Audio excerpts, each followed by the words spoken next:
Man, listen, I think people are really sleeping on this card. Yes, I know it's a human bear, and yes, I know it's silly goose time once again. Mono green combo. Elf players have been doing this for years, but this commander interacts with certain creature-based combos in interesting ways. As to how these two met, the flavor text on Surrak Dragonclaw tells how he got his scars from a cave bear, and the flavor text from Goreclaw's solo card is about how she got her name, and how it's not for the sensitive ears. Basically, these guys were married, right? Marriages are complicated, and let's say the local PD had a whole file on what to do if there was a domestic dispute over at the Dragonclaw Goreclaw household. I mean, listen, it's tough being married, buddy. Sometimes things get out of hand, but you know what you can do? You can give your romantic partner the gift of true altruism. Like and subscribe to my channel for practice. It's free, helps out another person, makes you less of a selfish maniac. Surrak and Goreclaw, married couple, 4 green for a legendary creature, human bear. It's a 6/5 with trample. Other creatures you control have trample. Whenever another non-token creature enters the battlefield under your control, put a +1/+1 counter on it. It gains haste until end of turn. This plays nice with counters, big swingy powered up green creatures, mana dorks, and persist creatures. I think this is an excellent commander to showcase mono green's ability to combo out. And though I wouldn't classify this as a budget deck, the deck I made can be had for under 170 bucks. Alright, so the first thing we want to do is see if we can get our creatures tapping for an absurd amount of mana. Let's take the old Llanowar tribe for example. So this is green for a creature elf druid. It's a 3/3. Has tap, add green. This guy's just hanging out in the woods with his buddies, no problems, right? So this interacts with Surrak and Goreclaw and the fact that it can tap as soon as it gets out there and they are on the field. Okay, great, but that's not really enough mana to combo out with anything. But we can make that a little bigger with Leyline of Abundance, 2 green for an enchantment. If it's in your opening hand, you may begin with it on the battlefield. That's free cards, buddy. Whenever you tap a creature for mana, add an additional green. Also has 6 green, put a +1/+1 counter on each creature you control. So if Llanowar tribe is out there, now it's tapping for 4 mana, which is better than 3. That second ability, the +1 counter ability, is way overcosted. But if we're making infinite mana, then it's just a way to get our creatures arbitrarily huge. And if they have trample and haste from our commander, then we can probably just win right there. That's just one outlet, but keep it in mind for later. So listen, the goal here is infinite mana, but how are we going to get there? Well, we have a bunch of creatures like the old tribe up there. We got Circle of Dreams Druid. This taps for an amount of green mana equal to the number of creatures we control, and we have about 35 creatures on this deck. About 17 of them are elves, so Priest of Titania and Elvish Archdruid can help tap for the requisite 4 mana pretty easily. Hey listen man, we might as well include Marwyn out there. While we're on the subject of elves, whenever another elf creature enters the battlefield under your control, put a +1/+1 counter on Marwyn the Nurturer. Has tap, add an amount of green mana equal to Marwyn's power. It doesn't matter how we get the counters onto Marwyn or how we increase her power, she can do whatever we need all while holding a baby, dude. And speaking of babies, dude, we got this little ding-dong babyface weirdo. This plays really nicely with Marwyn. We got the Kami Whispered Hopes, 2 and a green for a creature spirit. It's a 1/1. If you're going to put a +1/+1 counter on a permanent you control, that many +1/+1/+1 counters are put on that permanent instead. Basically harden scales text. Has tap, add X mana of any one color where X is Kami of Whispered Hope's power. So if you put this out with Surrak on the battlefield, it's immediately tapping for 3 mana. So if we have Hardened Scales and or Ozolith the Shattered Spire out there, we can add additional counters. These cards work well with Surrak and Goreclaw, and there is a counter sub-theme here along with the elf sub-theme, and this is pumping our mana dorks. And if those dorks are tapping for 3 or more mana, we can utilize the old Umbral Mantle. 3 generic mana for an artifact equipment. Equipped creature has 3 and untapped. This creature gets +2/+2 until end of turn. Has equipped for 0. If the creature's tapping for 4, then we can generate infinite mana. Tapping for 3, then we can tap and untap indefinitely to make an arbitrarily large creature with haste and trample if our commander is out. So 3 mana is our absolute minimum needed for combo with Umbral Mantle, and that only takes care of 1 player. If we can get our creature tapping for 5 or more mana, then we can combo out with the old Staff of Domination. Has 3 for an artifact. 1, untap it. 2, tap it, you gain 1 life, don't care about that. 3 and tap it, untap target creature. That's what I'm talking about, dude. And then later on, you can do 5 and tap it, draw a card. If we can be mana positive when tapping and untapping our creature and the staff, we can use that extra mana to draw cards with the ability right on the staff. This card is under $3 right now after a few rapid fire reprints. So now we have infinite mana, we have a couple creatures with haste and trample. What are we drawing into, or otherwise tutoring for? Well, we have a Zuri Renegade Leader that has an infinite mana outlet right on him. With 2 other untapped elves and our commander on the battlefield, we can swing for infinite damage on 3 opponents. We also have the old classic and recently reprinted Kamal Fist of Krosa, 4 green for a legendary creature, Human Druid. It's a 4/3. As green, target land becomes a 1/1 creature until end of turn. It's still a land. That can be surprisingly relevant if you want a board wipe.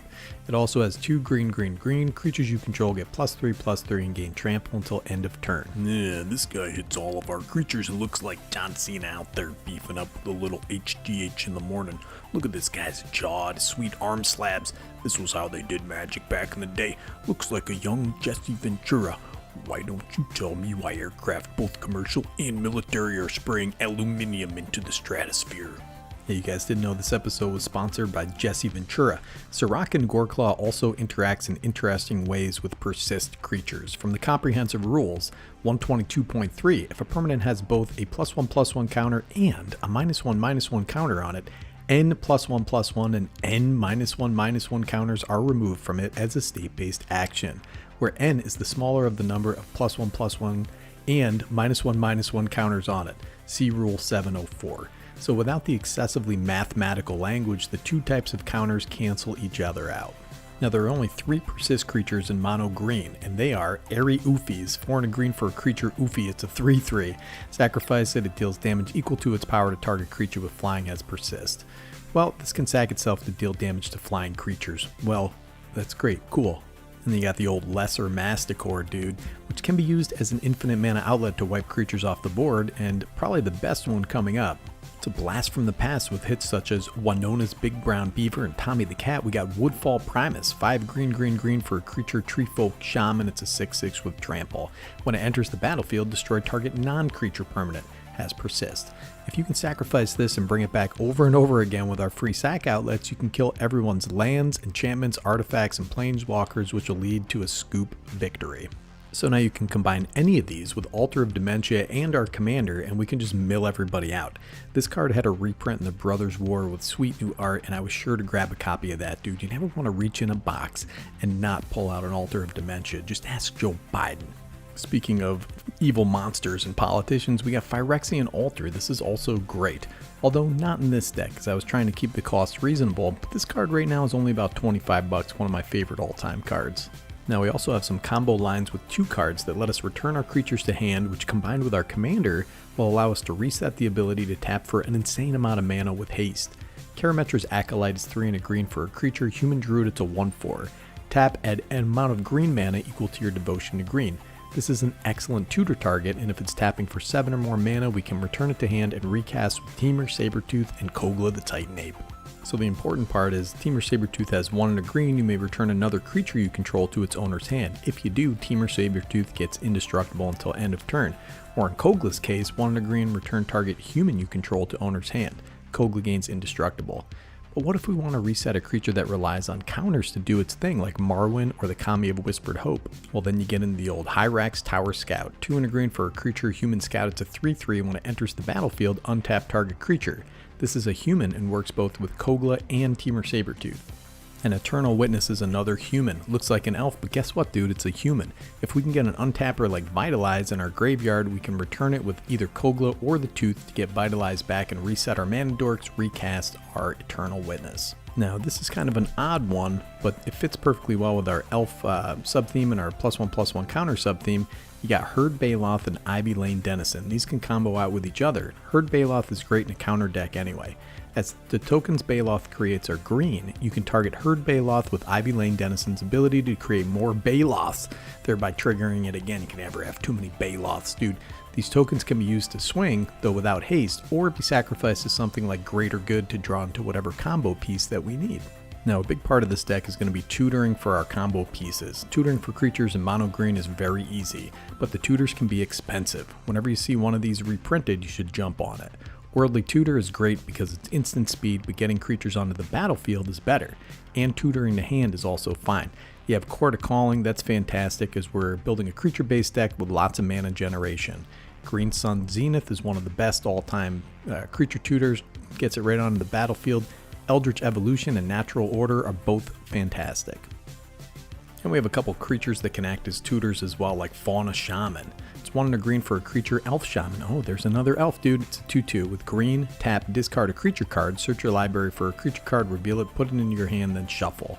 This got reprinted with new art in Brothers War, although the old art is fantastic. This new art is only about $1 right now, dude.